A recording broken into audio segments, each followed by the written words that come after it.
Welcome to the Great Detectives of Old Time Radio. From Boise, Idaho, this is your host, Adam Graham. If you have a comment, email it to me, box13@greatdetectives.net. Follow us on Twitter at Radio Detectives and check us out on Instagram, instagram.com/Great Detectives. I do want to remind you about our other podcast. In particular, I want to highlight our Volume 1 feed. Recently, we started uploading old seasons of the Great Detectives of Old Time Radio as a separate feed. And we're currently adding 4 weeks worth of episodes every week from Season 1 over at volume1.greatdetectives.net, which will eventually have Season 1, Season 2, and Season 3 every episode, with a couple exceptions for copyright purposes, available for your listening pleasure. Check it out over at volume1.greatdetectives.net. But now it is time for this week's episode of I Hate Crime. This one is episode 5, and it's got a colloquial title, A Fashionable Murder.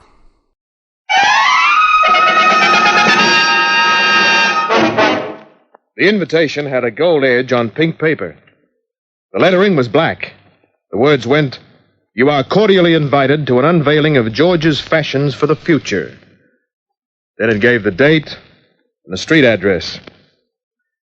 George was one of the bigwigs in the women's fashion game. If he had a surname, he discouraged the use of it. Just plain old George with a French accent, thank you. I had no idea why George sent me an invitation, but as I had the time on my hands, I went along. I was early. So were the 50 or so people in the display room. Most of them were old ducks, and some had their husbands along. One of the husbands, a little Casper milk toast of a man, came over to me with 2 drinks in his hand. Have one? Oh, thanks. Triple scotch. Who are you trying to forget? Not who. All this. Cheers. Cheers. Don't you like fashion shows, huh? Hate 'em. My wife drags me along. That's her over there, with the peacock feathers in her hat. Oh. Yes. I feel the same way. Well, won't your wife miss you? Only when she wants me to use the checkbook. I'm very good at signing checks. Ladies and gentlemen. Ladies and gentlemen. Thank you, ladies and gentlemen, thank you. And welcome to the unveiling of my fashions for the future. I, of course, am George. Thank you. And now for the business at hand. Music, maestro. Well, what a smart boy, huh? He's even setting a mood. Very expensive music, that. Everything is expensive. If George smiles at you, it's time to reach for the checkbook. Now, my dear friends, we are ready for the big moment. First, my creation for evening wear. I have called this creation Blue of Dawn. Here we are. Oh, lovely!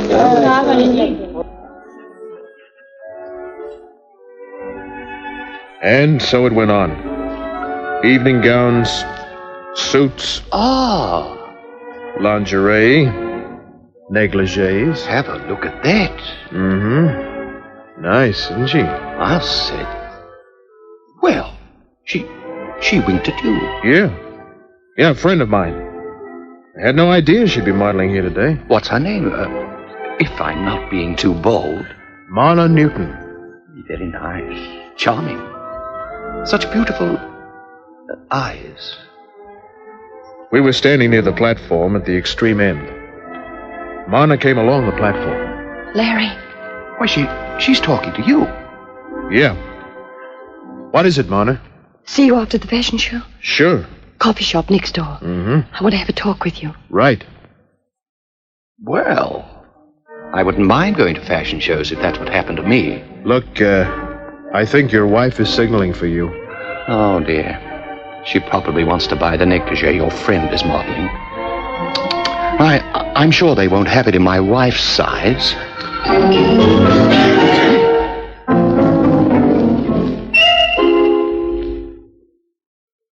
I was sitting at a rear table in the coffee joint. There were about 6 other guys, all escorted. They forgot about their escorts when Mana walked in. She was wearing a tangerine wool dress. Those lucky sheep. Hello, Larry. I was so glad to see you there. Ditto. Coffee? Thank you. Another coffee, please. Well, what is it you want to see me about, Mana? A body. You said body, didn't you? Yes. In my living room. That's a fine place to keep a body. That's just it, Larry. You mean you want me to get rid of it? Yes. Now, that was why you were so glad to see me, huh? Yes. Mana, I'm a private eye. I don't think you understand. I didn't kill Ed. Oh, you're pretty familiar with the corpse. His name is Ed Murphy. He was a friend of mine. Seems to me I've heard that name. He was well known around the nightclubs. Played polo, drove a racing car. Yeah, I remember now. You got any idea of why he should be dead in your living room? No. But he had a habit of just dropping in on people. He had a set of skeleton keys. He'd just open the door and go in. It's odd he lived this long. How was he killed? Knife, I think, from the way his clothes are torn. Larry, I didn't kill him. I didn't say you did. Come on, we'll skip the coffee, have a drink at your place.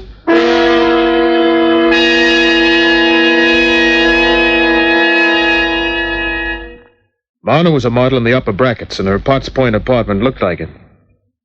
Everything was expensive. Everything was just right. Except, of course, the guy on the rug. He'd been stabbed all right, at least a dozen times. Look, I didn't see that when I came in. The knife, half under the lounge. Kitchen knife. Yours? Yes. Don't touch it. Don't worry, I won't. Oh, I'm scared, Larry. So scared. Hey. Hold on to me. Well, sure. Oh, if you hadn't been at the fashion show, I don't know what I'd have done. When did you find him? Just before the fashion show. I'd been out all morning getting fitted for the show. Why didn't you go to the cops? I was too frightened. You see, Ed and I were once very friendly. We broke up after quite an argument. Of all places, we had the argument at a nightclub. How long were you there getting fitted? From 9 till about 1:30. It's now 4. Why should it matter what time it is? Because from the feel of this guy's hand, and because of other things, I'd say he'd been dead for about 6 hours. Can you prove you were at the fashion show all morning? Oh, yes. Then you've got nothing to worry about. You're in the clear. We might as well get the cops. No, Larry. Why not? Larry, I'm a well-known fashion model. If this got out, my career would be finished. People in the business are very conservative. Well, it's a bad break, Mana, but there's nothing we can do about it. It'd mean starting all over again in some other business. I just couldn't face that, Larry. Sorry, I'm going to use the phone. Put it down, Larry. It's got to be this way. Oh, just put it down for a moment. Please. Please. Well, make it fast. If you help me, Larry, I'll do anything. Don't worry, I'll help you after I get the cops. I didn't mean that kind of help. Oh? What kind do you mean? Get rid of the body for me. I don't think you quite understand. You see, I'm a very appreciative sort of girl. Are you? Mm-hmm. Very. You're, wrinkling my tie. Larry. Oh, what's a wrinkled tie? Come here.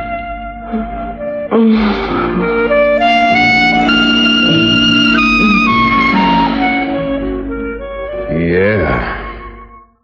Now do you understand? You're quite a girl. I'll confess something. Yeah?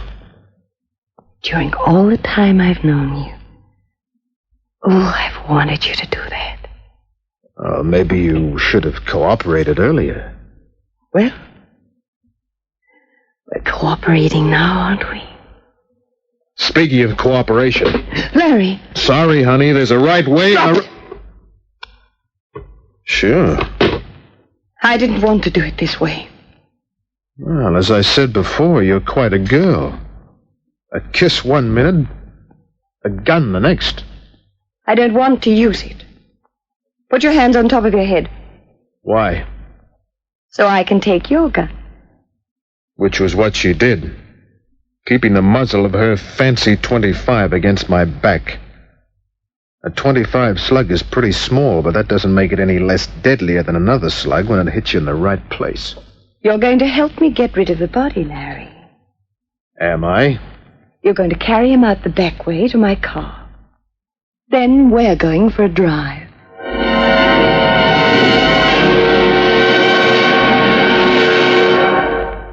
I got the body to the car without anybody seeing me. Dumped it in the back. I drove. Marna sat in front with me, keeping the gun trained on the knot in my tie. We got rid of the body in French's Forest. Went back to the car. Drove back towards the city. Where to, honey? Your place. You can give me a drink. Well, that was what happened. She even poured the drinks herself, keeping her gun on me all the while. She took her drink, backed away. I took mine. I was out of scotch, so it was neat Irish whiskey. Here's luck, Larry. You're going to need it. Not thinking of turning me in, are you? If I said I was going to turn you into the boys in blue, would you shoot me? I'd very much dislike to. Oh, a record player. Loaded, too. Mind if I turn it on? Go right ahead. Thank you. I'll just sit down and look at you. Nice nylons. Just think of all the good times we could have had. But not now, huh? Well, you're going to be very angry with me. I don't get you. I don't get you one bit. I've got you wondering, haven't I? Yeah. Are you just having fun, waiting to put a slug in me? Larry. I wouldn't dream of doing anything like that. Well, what comes next? What do you mean? Well, you're not just going to sit there all night looking at me. Why not? You know, you have an interesting face. Far from perfect, of course. Scar here and there. A rugged, tough face. Yeah. What's the matter, Larry? My head was pounding. I looked at her. She was smiling. Then her face blurred. Headache, Larry? Perhaps it was the Irish whiskey. Whiskey? You didn't see me put the drops in it, did you? Poison. Don't try to get up. You're helpless. See? You can't even move your arms. Are you? You? I was just about out. She got to her feet. But to me, she was a blur of movement. She went to the phone. Then I couldn't see anymore. The last thing I heard was...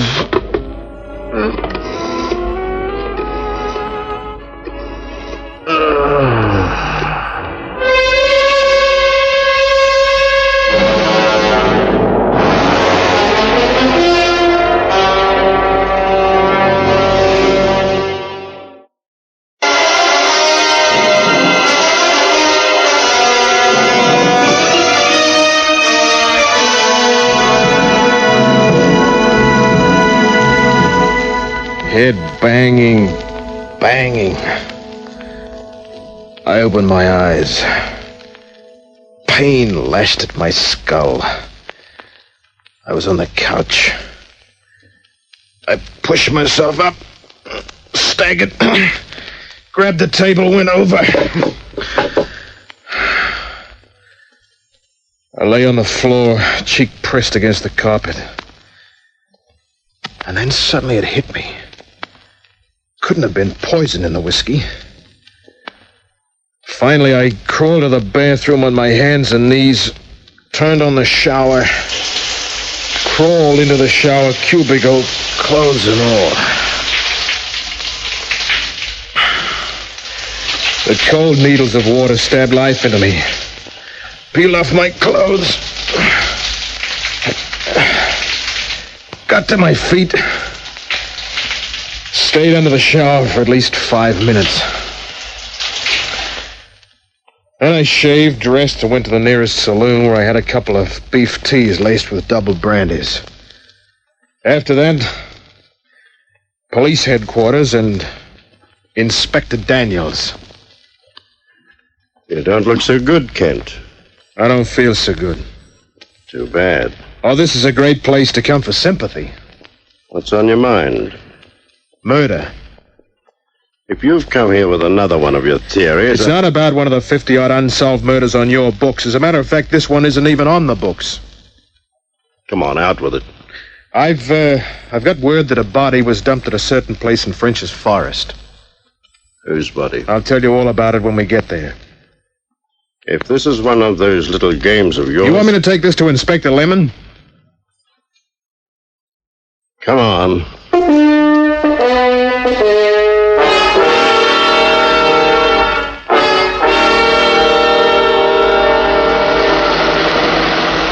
Turn off the road on that clay patch. Yeah.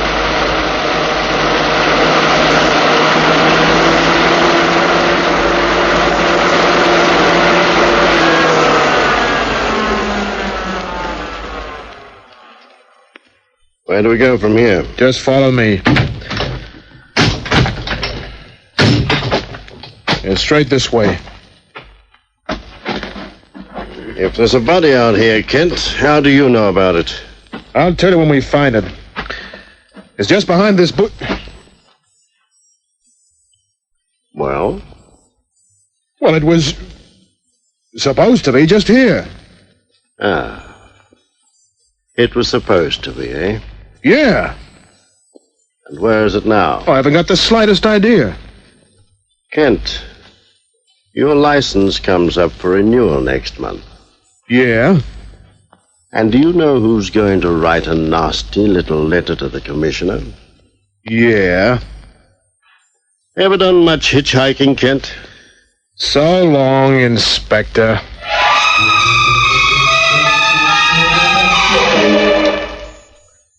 Took me almost an hour to get a lift to the city. I went to a payphone, used the directory, got Ed Murphy's address. Lavano Road, Mossman. It was a brick cottage. There were no lights burning. On the corner was a milk bar. I went in. There was a young blonde behind the counter. There's something for you? Yeah, maybe. Do you know a fellow named Ed Murphy? Mr. Murphy? Yes. Oh. He's an awful nice man. Tells you how beautiful you are, huh? Look, I'm a reporter. I'm working on a story about Ed Murphy. I know he's a man about town and a good sportsman. Oh, he's a sport, all right. Yeah. Uh-huh. Well, the point is, he's not home, see? So I wonder if you could give me a few facts. Like, for instance? Is he married? Oh, no. Lives alone? Oh, yes, I know that because... well... Yeah. Thanks. Is that all you want to know? I think so. If there's anything more, I get off at 11 o'clock. Oh, fine. I might come back for a, milkshake. I went to Murphy's place, walked around the back, got out my skeleton keys. Tried the knob. Didn't need the keys. I went in. Reached for the light switch on the wall. What? The guy was just standing there scared. The place was a shambles. He made a move, but I put my right fist in the way. Followed with a few more.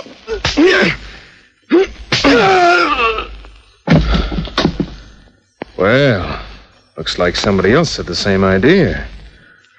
Let's see who you are, Buster. Driver's license. Fred R. Cunningham. Hello, Freddie. What were you looking for, Freddie? Do you know Ed Murphy? Yeah. Murphy and his friends have the darndest habit of just walking into each other's places. I left a cigarette case here. Cigarette case, huh, Freddie? Is that why you pulled the rugs from the floor, the pictures from the walls? Is that why you started to pull the stuffing from the furniture? The place was like that when I got here. So you just calmly searched instead of calling the cops, huh? I was only here a minute or so before you arrived. But you didn't bother to turn on the lights. You used that flashlight I see on the floor, huh, Freddie? All right, so what are you going to do about it? Well, maybe we can make some kind of a deal. Deal? Dough, Freddie. You mean if I offer you some money? I won't call in the cops. How much money? You make the offer. £50. Oh, it's worth a lot more than that, Freddie. Just for entering a house? And for doing a couple of $100 worth of damage. I told you it was like that when I got here. No, Freddie, no. You did that. You were looking for something specific and you didn't find it. Something worth a heck of a lot of dough. You seem to know a lot about it. I didn't, but I wanted him to think I did. He was a pretty boy, this Freddie. Curly black hair, a dimple in each cheek, big brown eyes, a cute cleft in his chin. What was I looking for, eh? Marna told me. That's a lie, Martin. What I figured you were working with Marna. But I was a bit puzzled when I noticed that wedding ring on your finger. Not many men wear wedding rings, and when they do, they're usually very much in love with their wives. But a guy who's palling around with a cheap frill like Marna... Shut up! That's what she is, Freddie. After she used you, she should have killed you, Kent. Well, that gives me the complete picture. Won't do you any good. I'll tell you about it anyway, Freddie. You were in Marna's apartment with Murphy. You stabbed him, panicked, and ran. You phoned Marna and told her what had happened. She saw that you were too upset to... I wonder who's calling Murphy. Why don't you go and see? Yeah, that might be an idea, Freddie. Hello? Hello?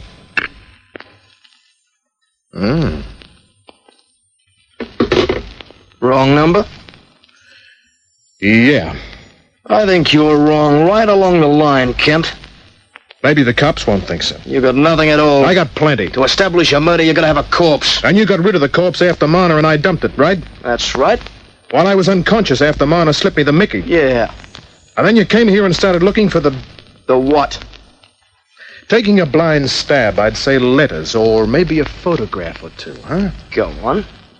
Well, it's pretty simple, really. You're a cute boy and you're married, probably to a dame either older than you are or not very exciting. Not nearly as exciting as Marna. And so? Well, Ed Murphy has a reputation as a sportsman and man about town. A guy like him would have to have a lot of money. Yet he had no obvious source of income, which spells in any language blackmail, Freddie. And, who was he blackmailing? Marna and you. Whatever he had, it put the both of you together in a very compromising way. Why should I worry about that? I'm in love with Marna. Sure, but you love money, too. Your wife's money. As for Marna, she's a top model, and she likes it. If a scandal involving the two of you came along, she'd be finished as a model, and your wife would throw you to the wolves. How's that for size? Theoretically, it's fairly good. Oh, there are a few ends that need tying, but they're not very important. Such a shame that all that sharp thinking must go to waste. It won't. Get up fast. All right, I'll pull you up. I heard a sound outside. I've been waiting for it. Got my arm around his throat and held on tight. The back door, which I hadn't pushed shut, now opened all the way. Marna came in the 25 in a hand, but she couldn't fire without hitting her boyfriend. However, that didn't stop her. Don't shoot, Larry. Drop it. I intended to. Freddie went limp. I let go of him. Full of surprises, aren't I, Larry? Yeah. Well, don't just stand there holding the gun on me. What gives? It was all his idea, Larry. He killed Murphy. But you played right along with him. I had to.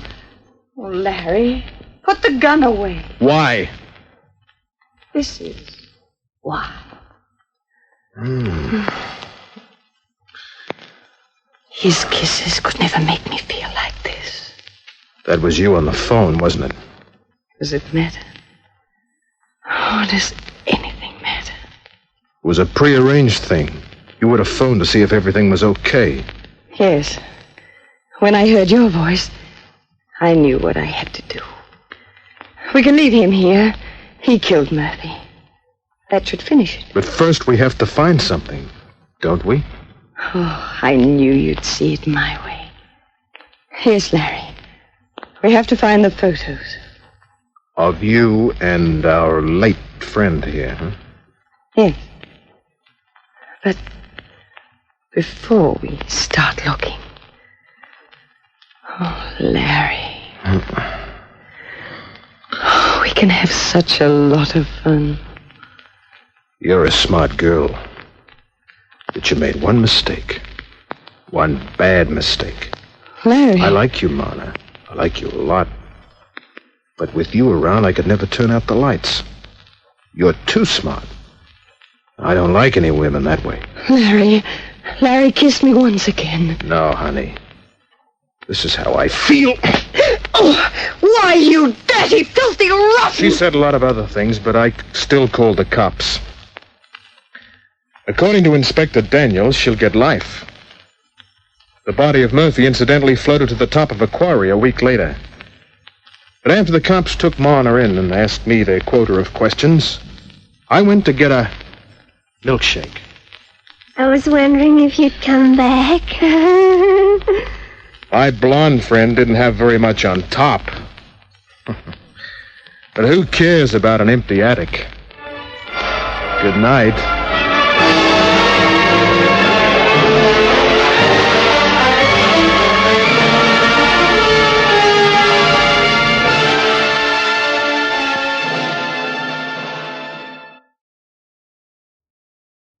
Welcome back. Well, I actually thought that episode was better. There was some interesting twists, and I did love the inspector essentially saying, I'm not going to drive you home. Find your own way home. I don't think I've ever heard a detective program where the police foil has done that, when they're kind of out in the middle of nowhere. But that's the way they handle it in Australia. I do question a bit why she thought calling him in was a good idea, and why she did a lot of the things she did in furtherance of her scheme. I mean, a guy who is known for hating crime isn't necessarily the one that you want to try to make a co-conspirator. But at any rate, we turn now to listener comments and feedback. And Nancy writes in, the first episode of I Hate Crime was very interesting. Since I've been listening forever, it seems... I remember when you filled out the Johnny Dollar 5-parters with various Australian shows, it was a lot of fun. This one, I think, has to be in the early days since it's only episode 3. And hearing the story of how fast it went to air, I feel justified in saying, man, they really need to work on their Foley work. The first scene in the bar, footsteps were so loud and clunky, I was beginning to imagine a wounded war vet background for our hero. Anyway, another fun pick as always. I look forward to what's coming up in the next seasons, especially the return of Bob Bailey to Johnny Dollar. I adore these shows almost as much as I do Philip Marlowe. Take care as always. Have fun with all the fall activities with the little guy. Do they make trench coats small enough for the tiniest great detective? Yours, Nancy. Well, Nancy, that is an interesting idea. I have to look into that. And yeah, the sound effects work on this is a little rough and inconsistent. We'll see if it gets any better as time goes on. And of course, I do remember we played the Carter Brown mysteries, which were serialized in 15-minute blocks. And so for our first run-through of Johnny Dollar, what we did was we did 2 parts on Monday, 2 parts on Wednesday, and then for Friday we would do part 5, plus we would do another series, make a full episode. And we did the Carter Brown mysteries for around 30 odd weeks. And those are the only ones that were serialized. So it would be a situation where you would get part 5 of Johnny Dollar and then another part of a Carter Brown mystery. The other programs that we did this way, Policewoman, Dr. Tim Detective, and Manhunt were all self-contained. I didn't get a whole lot of feedback on Carter Brown, but it is nice to get some, because I've found myself wondering, did anyone actually listen to those? Or did they just turn the episode off after I finished talking about Bob Bailey? And then we have a comment from Wes, who wrote regarding the first episode we played, the femme fatale going into his office really interrupted Larry Kent's radio listening. From the music in the background, he was about to hear an episode of Barry Craig, Confidential Investigator. That does sound quite similar to the theme to Barry Craig, although I did go back and listen to it. And I think that the Barry Craig theme has a bit more saxophone going for it. And I had heard that playing on other programs, including on The Adventures of the Abbotts, which, when I identified it as the Barry Craig theme, and I don't think I was right, and I think that music was music library music, which would be used by a lot of different bands and musicians. Although whether the sort of music libraries that would be used in the United States would get in over to Australia in 1949, I'm not certain, because they did have some very strict rules on the importation of radio programs. But it could have been an Australian recording of the same thing. Because one thing to keep in mind, the themes to the programs that aired on NBC in the late 40s or early 50s tended to be relatively short. But William Gargan had relatively long opening remarks, and if music was played during that, where it would tend to be library music, because programs couldn't afford a lot of original scores. Essentially, you could get your theme song, your Night Beat, ba-ba-ba-ba-ba-ba, or the Richard Diamond whistling, or a Dangerous Assignment theme. But you're not going to get some long bit of music that you can play over the detective talking. I think that what Larry was listening to was library music and not the actual theme of Barry Craig. That's what makes sense to me. But a good call out, Wes. I appreciate it. Well, now I do want to go ahead and thank our Patreon supporter of the day. Thank you to Delilah, Patreon supporter since December 2019, currently supporting the program at the shameless level of $4 or more per month. Thanks so much for your support, Delilah. And that will do it for today. If you are enjoying this podcast on YouTube, be sure to like the video, subscribe to the channel, and mark the notification bell. And if you are not a subscriber to this podcast, you can subscribe wherever you get your podcast from, whether it's Apple Podcasts, TuneIn, Spotify, or Amazon Music at amazon.com/OTR Detectives. We'll be back next Tuesday with another episode of I Hate Crime. But join us tomorrow for a Dangerous Assignment with Steve Mitchell, where... Oh, it will be the guard's unpleasant duty to shoot you. Guard! Oh, good afternoon, Mikan. Has the Sheik changed his mind about seeing me? No, I'm afraid not, Mikan. But surely he will see me. I am sorry, but I have my orders. The Sheik will see no one. Now, please leave. Both of you at once. Very well. Okay, but I'll be back. I would not advise it, Effendi. Well, looks like you didn't have any better luck than I did. Say, your face seems familiar. I am Mikan. I was once the chief's trusted lieutenant. I thought I recognized you. I'm Steve Mitchell. Steve Mitchell, of course. It has been a long time. Yeah. Hey, what's going on anyway? I wish I knew Mitchell. Up until last week, I enjoyed the Sheik's complete confidence. But suddenly, everything has changed. Shake up in the tribe, huh? Now he will not even see me. Something must have turned him against me. Something or someone.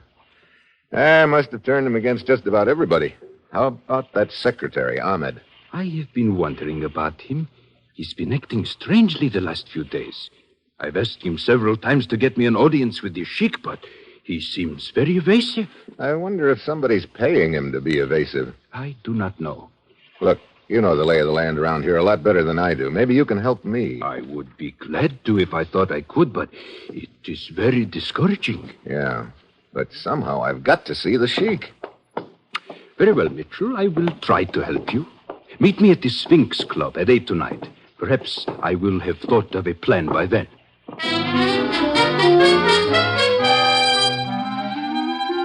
I get back to my hotel just in time to see a figure that looks like Ahmed scooting through the lobby. In my room, there's a book. I hope you'll be with us then. In the meantime, do send your comments to box13 at greatdetectives.net. Follow us on Twitter at Radio Detectives, and check us out on Instagram, instagram.com/Great Detectives. From Boise, Idaho, this is your host, Adam Graham, signing off.